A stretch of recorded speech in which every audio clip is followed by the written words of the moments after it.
जय हिंद। 24 फरवरी 2022 हमने देखा कैसे रशिया अटैक कर देता है यूक्रेन पर। अमेरिकन गवर्नमेंट दिसंबर 2021 से ही वार्निंग्स दे रही थी कि रशिया किसी भी टाइम अटैक कर सकता है यूक्रेन पर। देखिए, इन जनरल तो ये वार्निंग्स थी दुनिया की सभी कंट्रीज के लिए कि वो किसी भी इवेंचुअलिटी को फेस करने के लिए रेडी रह सके, वो अपनी एम्बेसीज को इन्फॉर्म कर सके, अपने लोगों को वहाँ से इवैक्यूएट करने के लिए रेडी रह सके।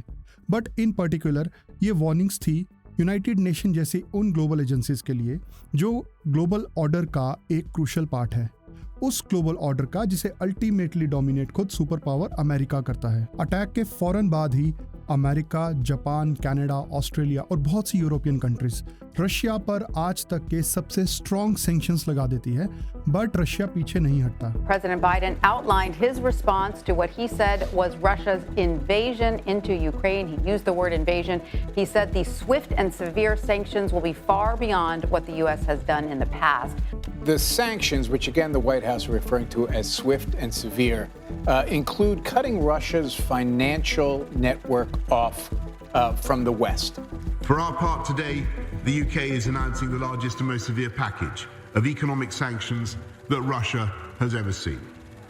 With new financial measures, we're taking new powers to target Russian finance, in addition to the banks we've already sanctioned this week. Today, in concert with the United States, we are imposing a full asset freeze on VTB.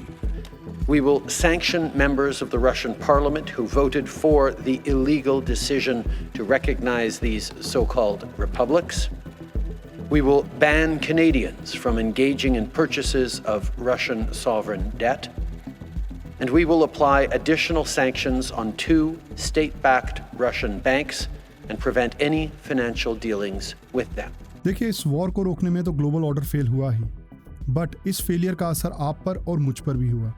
जहां एक तरफ food और energy prices में inflation हुई, वहीं दुनिया की काफी इकोनॉमीज कोलैप्स होने की पोजीशन पर आ गई। इसीलिए ये डिस्कस करना जरूरी है कि ग्लोबल ऑर्डर में ये चेंजेस क्यों और कैसे आते हैं और इंडिया की पोजीशन इस चेंजिंग ग्लोबल ऑर्डर में क्या है। The last 17 days of Russian aggression in Ukraine has seen emerging world power equation, and it seems that there is a new world order and American order is ending. Whatever is the result of the war, but one thing is very clear, that the world is changing and the era of American supremacy is over.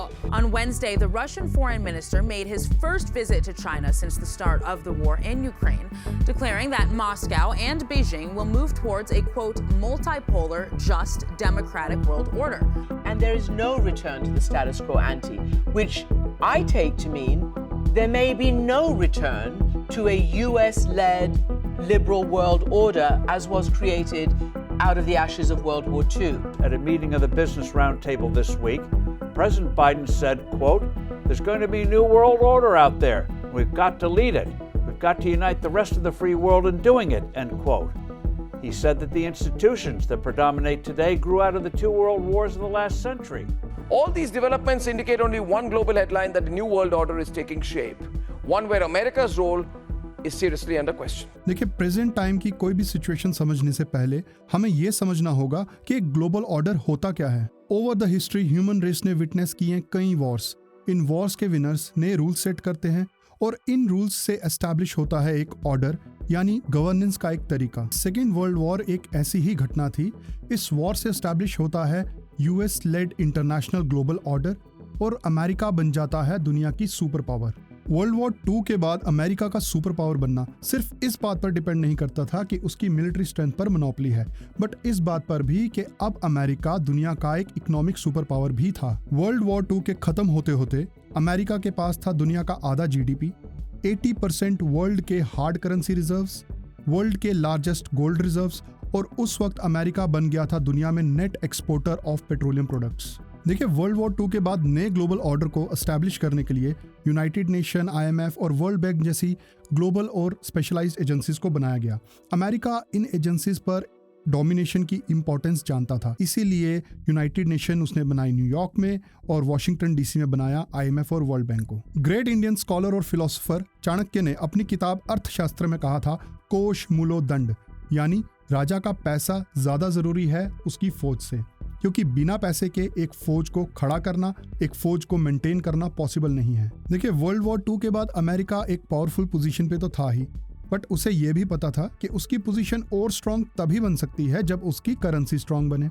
इसीलिए 1944 में Bretton Woods agreement के through America US dollar को world trade की leading reserve currency बनवा देता है और दुनिया की मेजर इकोनॉमीज अपना इंटरनेशनल ट्रेड अमेरिकन डॉलर में करना स्टार्ट कर देती हैं। जिससे होता यह है कि जहां एक तरफ अमेरिकन डॉलर की बढ़ती है डिमांड, वहीं दूसरी तरफ बढ़ती है उसकी कीमत। अगर हम पिछले 500 साल की हिस्ट्री उठा के देखेंगे तो हमें यह पता चलेगा कि ग्लोबल ऑर्डर को अमेरिका से पहले लीड ब्रिटिश और ब्रिटिश से पहले डच कर रहे थे। अब वर्ल्ड ऑर्डर में ये चेंज कैसे आता है और प्रेजेंट वर्ल्ड ऑर्डर अपने लाइफ साइकिल की किस स्टेज में है, ये हम तभी समझ सकते हैं जब हम ये समझें कि एक ऑर्डर क्रिएट और एंड कैसे होता है। देखिए, हो सकता है वीडियो के अगले कुछ मिनट आपको एक लेक्चर की तरह लगे, बट बिना इस कंसेप्ट को समझे प्रेजेंट वर्ल्ड सिचुएशन हम ट्रूली एनालाइज नहीं कर सकते। देखिए, ऑर्डर्स दो तरह के होते हैं, इंटरनल ऑर्डर्स और external orders. Internal orders define करते हैं कंट्री के इंटरनल गवर्नेंस सिस्टम को, जो यूजुअली उस कंट्री के कॉन्स्टिट्यूशन में लिखे होते हैं। वहीं एक्सटर्नल ऑर्डर्स डिफाइन करते हैं सिस्टम ऑफ गवर्नेंस दुनिया की अलग अलग कंट्रीज के बीच में, जो टिपिकली लिखे होते हैं इंटरनेशनल ट्रीटीज में। अब हिस्टोरिकली हमने विटनेस किया है कि ऑर्डर्स खत्म होते हैं एक वॉर के बाद। अब वो एक फुल फ्लेज मिलिट्री वॉर हो सकती है जो ज़्यादातर एक्सटर्नल ऑर्डर्स को ख़त्म कर देती है। वहीं इंटरनल ऑर्डर्स को ज़्यादातर ख़त्म करती है एक सिविल वॉर या एक रेवोल्यूशन, जैसे कि French revolution of 1789, Russian revolution of 1917 और चाइनीज़ रेवोल्यूशन ऑफ 1949, या फिर तब भी जब इंडियंस ने ब्रिटिश राज को खत्म किया था। देखिए, एक ऑर्डर की शुरुआत तब होती है जब एक पोटेंशियल सुपर पावर अपनी इनिशियल ग्रोथ की स्टेज में हो। इस वक्त कोई भी दूसरी कंट्री इस कंट्री को चैलेंज करने की पोजीशन में नहीं होती और यह देश चल पड़ता है वेल्थ और पावर का एक ऑर्डर फॉर्म करने। यहाँ इस ऑर्डर को फॉर्म करने के लिए ज़रूरत होती है एक स्ट्रॉन्ग एजुकेशन सिस्टम की, जिससे नॉलेज और स्किल्स प्रोवाइड करके जहाँ एक तरफ प्रोडक्टिविटी बढ़ाई जा सके, वहीं दूसरी तरफ सिविलिटी, कैरेक्टर बिल्डिंग और वर्क एथिक्स सिखा के रूल्स और लॉज के लिए कंप्लायंस लाई जा सके, जिससे ऑर्डर को पब्लिक एक्सेप्टेंस मिले। अब नतीजा ये होता है कि जहां ये सुपर पावर सिर्फ बेसिक नेसेसिटीज के प्रोडक्ट्स बनाती थी, अब वो रिसर्च और इनोवेशन के थ्रू नई टेक्नोलॉजीज प्रोड्यूस करती है, जिससे वो पहले से ज़्यादा प्रोडक्टिव और कॉम्पिटिटिव हो जाती है और वर्ल्ड ट्रेड में अपना शेयर बढ़ाने लगती है। बढ़ते ट्रेड की वजह से सुपर पावर को अपनी मिलिट्री स्ट्रेंथ को भी बढ़ाना पड़ता है ताकि वो अपने बॉर्डर्स और अपने ट्रेड रूट्स को सिक्योर कर सके। देखिए, बढ़ते ट्रेड की वजह से इस कंट्री के लोगों के पास पैसे की सेविंग्स होने लगती है, जिसे वो फर्दर इन्वेस्ट करके बढ़ाना चाहते हैं। प्लस सुपर पावर को उन लोगों को भी इंसेंटिवाइज करना है जो उसके लिए वेल्थ जनरेशन का काम कर रहे हैं। इसीलिए यहाँ इस सुपर पावर को डेवलप करना पड़ता है अपनी कैपिटल मार्केट्स को, जैसे कि लैंडिंग, बॉन्ड और स्टॉक मार्केट्स। हिस्ट्री में ऐसा करने वाला डच पहला अंपायर बना जब सन 1602 में उसने वर्ल्ड की first publicly listed company create की, the Dutch East India company. Dutch East India company के लिए कहा जाता है कि रिकॉर्डेड वर्ल्ड हिस्ट्री में ये एग्जिस्ट करने वाली आज तक की लार्जेस्ट कंपनी है।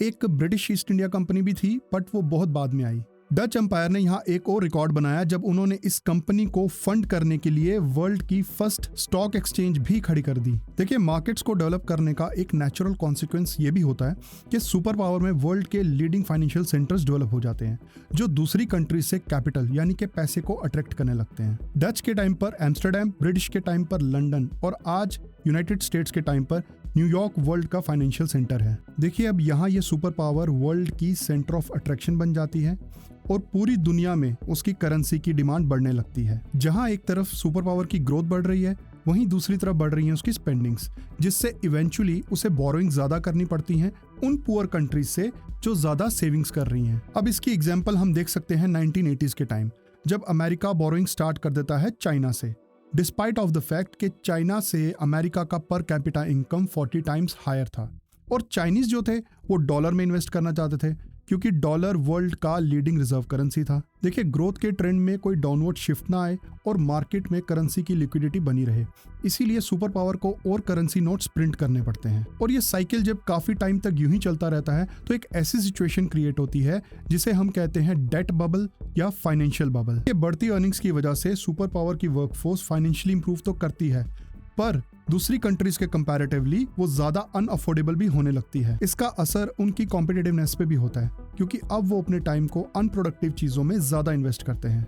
सोसाइटी में फाइनेंशियल गेन्स बहुत अनइवनली आते हैं, जिससे रिच पुअर डिवाइड क्रिएट होता है और लॉन्ग टर्म में प्रॉब्लम्स तब आते हैं जब एक जनरेशन से दूसरी जनरेशन के बीच वैल्यूज चेंज होते हैं। नई जनरेशन को अपने पुरानी जनरेशन के कंपैरेटिवली एक कम चैलेंजिंग और ज्यादा लेजर की जिंदगी मिलती है, जिससे सोसाइटल वैल्यूज में डिक्लाइन आता है। अब यहाँ एक टाइम ऐसा भी आता है जब दूसरी कंट्रीज इस सुपर पावर की टेक्नोलॉजी और मेथड्स को कॉपी करके इसकी प्रोडक्टिविटी और कॉम्पिटिटिवनेस को और कम कर देती है कि ये सब चीजें सुपर पावर के ग्रोथ ट्रेंड को एडवर्सली इफेक्ट करती है। और ऐसे हार्डशिप के टाइम पर उसे चूज करना पड़ता है कि या तो वो और करेंसी प्रिंट करे या फिर वो अपने डेट्स पे डिफॉल्ट कर जाए। अब आप शायद सोचेंगे कि लिए हुए उधार को चुकाने में फेल हो जाने से बेटर ऑप्शन तो यही है कि और करेंसी प्रिंट कर ली जाए। सुपर पावर भी यही रास्ता चुनती है, पर इसमें एक प्रॉब्लम भी है। ज्यादा करेंसी प्रिंट करने से करेंसी डीवैल्यू होने लगती है, उसकी कीमत गिरने लगती है और मार्केट में इन्फ्लेशन भी बढ़ती है। और आने वाले टाइम में डोमेस्टिक ओवर कंजम्पशन की कॉस्ट, सुपर पावर को मेंटेन और डिफेंड करने की कॉस्ट ज्यादा होने लगती है उसकी अर्निंग से, उसके रेवेन्यू जनरेशन से। यहाँ तक कि उसका डेट भी इतना बढ़ जाता है कि नई बोरोइंग्स करने के लिए उसे नए लेंडर्स मिलना भी बंद हो जाते हैं। अल्टीमेटली सुपर पावर अनप्रॉफिटेबल बन जाता है और जो फाइनेंशियल बबल या डेट बबल बना था वो बर्स्ट कर जाता है। अब आगे फाइनली आती है सुपर पावर के डिक्लाइन की स्टेज। पिछले 500 साल की हिस्ट्री में सबसे पहले डिक्लाइन हुआ था डच एम्पायर के ऑर्डर का। डच एम्पायर का डिक्लाइन हुआ फोर्थ एंग्लो डच वॉर के पैदा हुए फाइनेंशियल क्राइसिस से।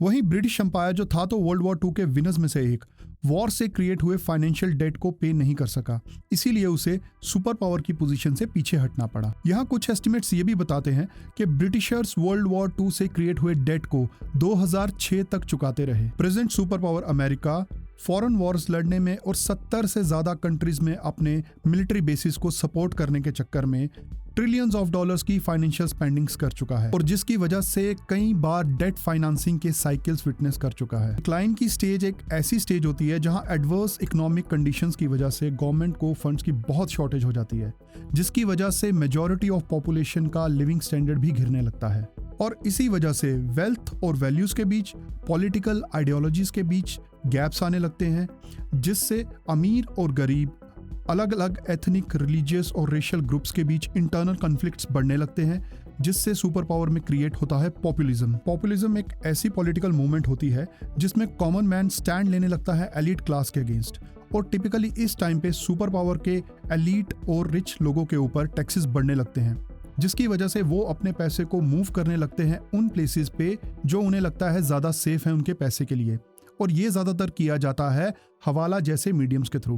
और ये सब देख के जब गवर्नमेंट मेजर्स लेती है इन आउटफ्लोस को रोकने का, तब एलीट ग्रुप के लोग पैनिक में आके रिएक्ट करते हैं, जिससे इंटरनल कॉन्फ्लिक्ट्स और बढ़ते हैं। और हिस्टोरिकली हमने विटनेस किया है कि ऐसे टफ टाइम पर जन्म होता है लीडर्स का, ऐसे लीडर्स का जो उस कंट्री में रेवोल्यूशन लाना शुरू कर देते हैं। इसकी एग्जांपल हम देख सकते हैं 1933 के जर्मन डेट क्राइसिस में, जिससे जर्मन्स को एक नया लीडर मिला जिसका नाम था एडोल्फ हिटलर। एक ऐसा टाइम होता है जहां वो छोटी कंट्रीज जो सुपर पावर की टेक्नोलॉजी और इनोवेशंस को कॉपी करके और उनकी ही इकोनॉमी में इन्वेस्ट करके आज एक स्ट्रॉन्ग पोजीशन पर है, वो सुपर पावर के इंटरनल कॉन्फ्लिक्ट्स का फायदा उठाने लगती है और चैलेंज करने लगती है सुपर पावर के बनाए ग्लोबल ऑर्डर को, जिसका रिजल्ट एक वॉर ही होता है।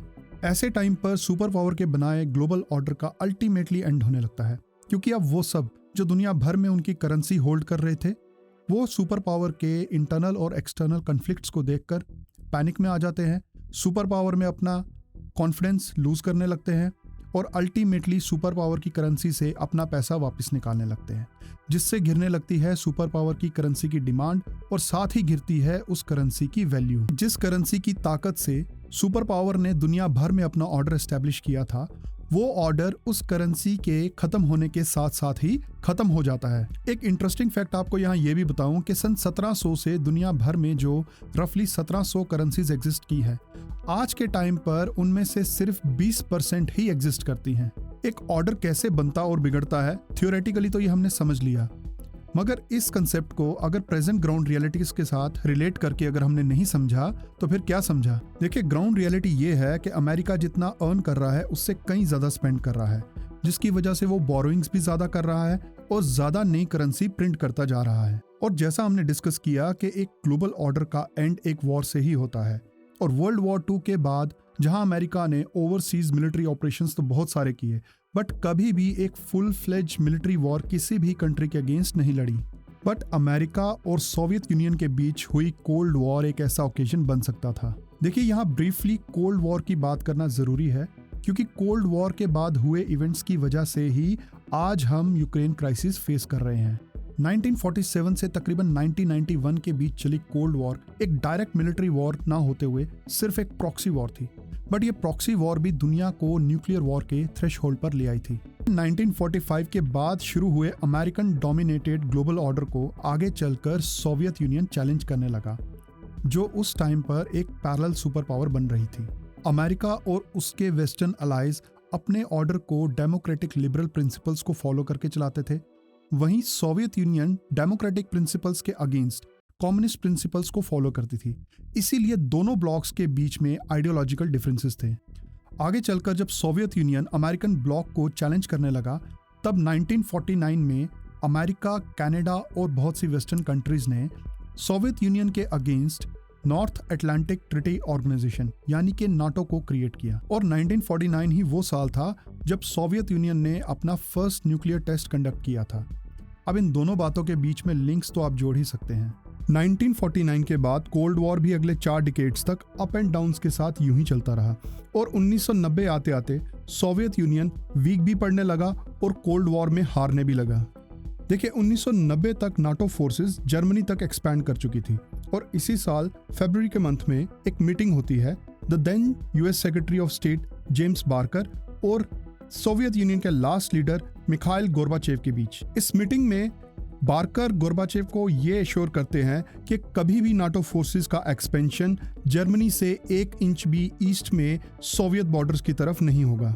बट आने वाले कुछ सालों में हुआ इसका उल्टा, और रशिया को सबसे बड़ा झटका तब लगा जब 2004 में नाटो का सबसे बड़ा एक्सपेंशन हुआ, जिसमें बुल्गारिया, रोमानिया, स्लोवाकिया, स्लोवेनिया और खासकर तीनों बाल्टिक स्टेट्स एस्टोनिया, लातविया और लिथुआनिया को नाटो में शामिल कर लिया गया। इस वक्त पुतिन रशिया के प्रेसिडेंट बन चुके थे, और एस्टोनिया, लातविया और लिथुआनिया इन तीनों का नाटो मेंबर्स बनना पुतिन के लिए बहुत बड़ा सेटबैक था, क्योंकि अब नाटो फोर्सेस डायरेक्टली रशिया के गेट्स पर खड़ी थी। अब आप खुद ही सोचिए कि ये तीनों कंट्रीज जो कभी सोवियत यूनियन का हिस्सा होती थी और अमेरिकन डोमिनेटेड ग्लोबल ऑर्डर के अगेंस्ट थी, आज वो उसी ऑर्डर के सपोर्ट में रशिया के अगेंस्ट हो गई।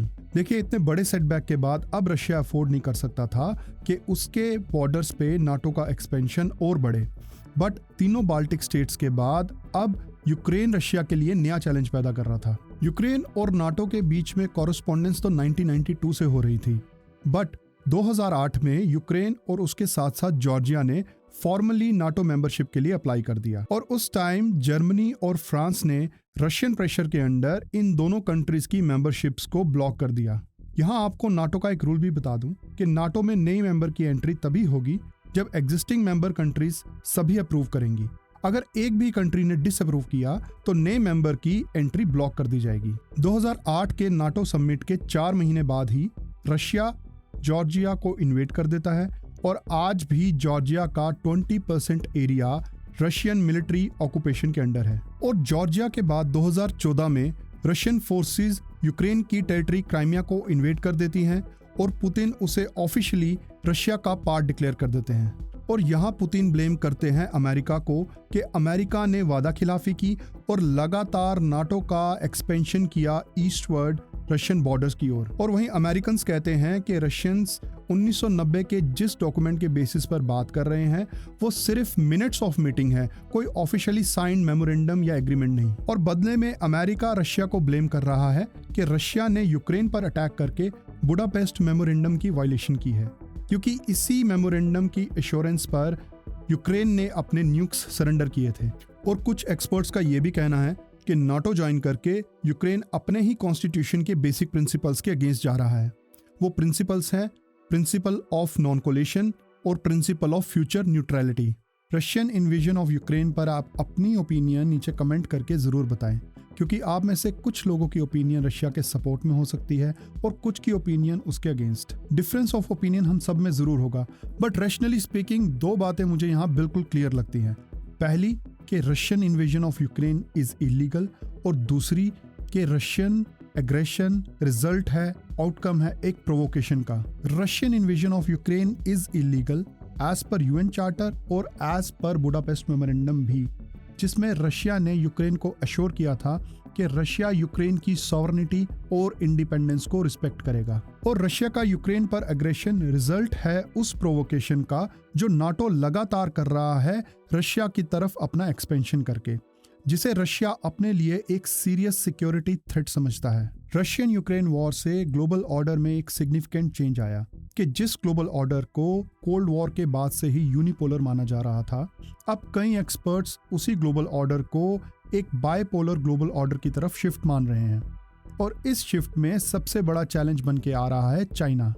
चाइना एग्जिस्टिंग ग्लोबल ऑर्डर के लिए कितना बड़ा चैलेंज है, ये इस बात से पता चलता है जब 6 जुलाई 2022 को अमेरिका की FBI के डायरेक्टर क्रिस्टोफर रे और ब्रिटेन की टॉप इंटेलिजेंस एजेंसी MI5 के डायरेक्टर केन मैकलम को हिस्ट्री में फर्स्ट टाइम एक प्रेस कॉन्फ्रेंस करनी पड़ती है और डायरेक्ट एलिगेशंस लगाने पड़ते हैं चाइना पर। We consistently see that it's the Chinese government that poses the biggest long-term threat to our economic and national security. The widespread Western assumption that growing prosperity within China and increasing connectivity with the West would automatically lead to greater political freedom has, I'm afraid, been shown to be plain wrong. The Chinese government is set on stealing your technology, whatever it is that makes your industry tick, and using it to undercut your business and dominate your market. And they're set on using every tool at their disposal to do it. देखिए, जो global order का cycle हमने discuss किया, उसमें हमने ये जाना कि बिना टेक्नोलॉजिकल एडवांसमेंट्स के कोई भी कंट्री ग्लोबल ऑर्डर को डोमिनेट नहीं कर सकती। और इसी से आप ये कंक्लूड कर सकते हैं कि नए वर्ल्ड ऑर्डर का मॉडल डिपेंड करेगा इस बात पर कि कौन सी कंट्री टेक्नोलॉजिकल पैटर्न्स को लीड करते हुए उन्हें कन्वर्ट कर पाएगी मिलिट्री सुपरमेसी में। और इस सुपरमेसी की रेस में चाइना आज अमेरिका को पीछे करने की हर पॉसिबल कोशिश कर रहा है। चाइना ने कोल्ड वॉर के बाद ग्लोबल ऑर्डर में आए हुए चेंजेस को अच्छे से एनकैश किया, और जिस तरह अमेरिकन्स ने कभी ब्रिटिश और जर्मन्स की टेक्नोलॉजी को कॉपी किया था, उसी तरह अब चाइना ने अमेरिकन्स और वेस्टर्न कंट्रीज की टेक्नोलॉजी को कॉपी करना शुरू कर दिया। दिसंबर 2001 में जब चाइना ने WTO ज्वाइन किया, तब वो ग्लोबल मैन्युफैक्चरिंग का एक माइनर प्लेयर था, बट 2010 में चाइना अमेरिका को रिप्लेस करके वर्ल्ड का लार्जेस्ट मैन्युफैक्चरर ऑफ गुड्स बन गया, और उसकी GDP जापान की GDP को रिप्लेस करके वर्ल्ड की सेकंड लार्जेस्ट GDP बन गई। देखिए, इसकी वजह थी कि चाइना अब वर्ल्ड की सबसे अफोर्डेबल लेबर और कॉम्पिटिटिव मैन्युफैक्चरिंग प्रोवाइड करने लगा था कॉपी की हुई टेक्नोलॉजी के दम पर। यहाँ चाइनीज इकोनॉमिक माइट का एक और फैक्ट आपके साथ शेयर करता हूँ कि 2010 में जिस चाइनीज युआन का इंटरनेशनल पेमेंट मार्केट में 35th रैंक था, आज 2022 में वही चाइनीज युआन डॉलर, यूरो और पाउंड के बाद चौथे नंबर पे आ गया है। और 2022 में British consultancy centre for economics and business research ने ये प्रिडिक्ट किया है कि 2030 तक अमेरिकन इकोनॉमी को रिप्लेस करके चाइनीज इकोनॉमी वर्ल्ड की लार्जेस्ट इकोनॉमी बन जाएगी। चाइना की बढ़ती हुई इकोनॉमिक और मिलिट्री माइट और रशिया के साथ उसकी स्ट्रेटेजिक अलायंस, जहां अमेरिकन डोमिनेटेड ग्लोबल ऑर्डर को चैलेंज कर रही है, वहीं डोकलाम में हुए मिलिट्री स्टैंड ऑफ से इंडिया के अगेंस्ट चाइना की इंटेंशंस भी क्लियर हो रही हैं। इंडिया के अगेंस्ट चाइना की अग्रेसिव पॉलिसी को देखकर एक चीज क्लियर हो जाती है कि एक Chinese dominated global order India के लिए फेवरेबल नहीं होगा। इसमें हमें कोई डाउट नहीं होना चाहिए कि चाइना की अग्रेसिव और एक्सपेंशनिस्ट पॉलिसीज इंडिया की डेवलपमेंट और टेरिटोरियल सॉवरेनिटी के लिए थ्रेट बनती जा रही है, और बिना अपनी टेरिटरी को सेफगार्ड किए कोई भी कंट्री अपने देश के लोगों की डेवलपमेंट और उनका इकोनॉमिक वेलबींग नहीं कर सकती।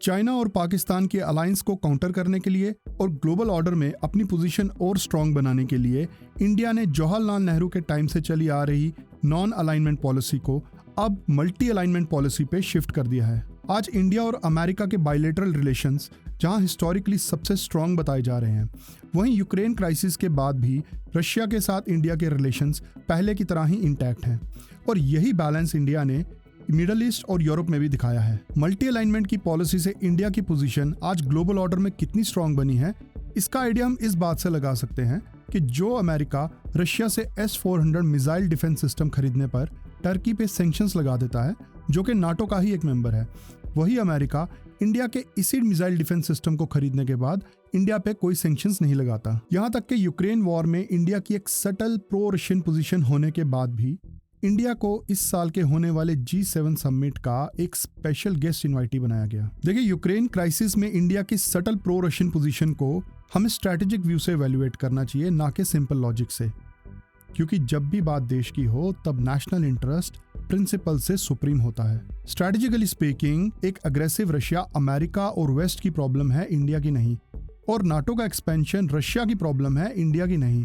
इंडिया की प्रॉब्लम है चाइना, जिसे काउंटर करने के लिए हमें वेस्ट और रशिया दोनों का सपोर्ट चाहिए। और यूक्रेन क्राइसिस में लिए हुए इंडिया के स्टैंड को हमें इसी एस्पेक्ट में इवैल्यूएट करना चाहिए। रशिया जहां इंडिया का सबसे बड़ा डिफेंस सप्लायर है, वहीं एशियन कॉन्टिनेंटल स्ट्रेच की डिफिकल्टीज को मैनेज करने के लिए इंडिया की ओनली असिस्टेंस भी। और जब हम नॉर्थ से साउथ की तरफ इंडो पैसिफिक में आए, जहां रशिया हमारे लिए ज्यादा प्रोडक्टिव नहीं होगा, वहां अमेरिकन और वेस्टर्न पार्टनर्स हमारे लिए हेल्पफुल होंगे। स्टैटिस्टिकली स्पीकिंग, इंडिया अभी इस पोजीशन में नहीं है कि वो इंडो पैसिफिक जैसे वास्ट मरीन डोमेन में चाइना की नेवल फ्लीट को अकेले मैनेज कर सके।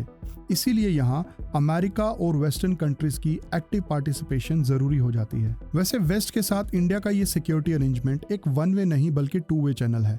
जहाँ इंडिया को जरूरत है वेस्ट की चाइना को काउंटर करने के लिए, वहीं इंडो पैसिफिक में चाइना के अगेंस्ट बेट करने के लिए वेस्ट के पास इंडिया ही एक ओनली ऑप्शन है। इंडियन स्पिरिचुअल ट्रेडिशन हमें प्रिंसिपल ऑफ अहिंसा यानी कि नॉन वायलेंस फॉलो करना सिखाता है।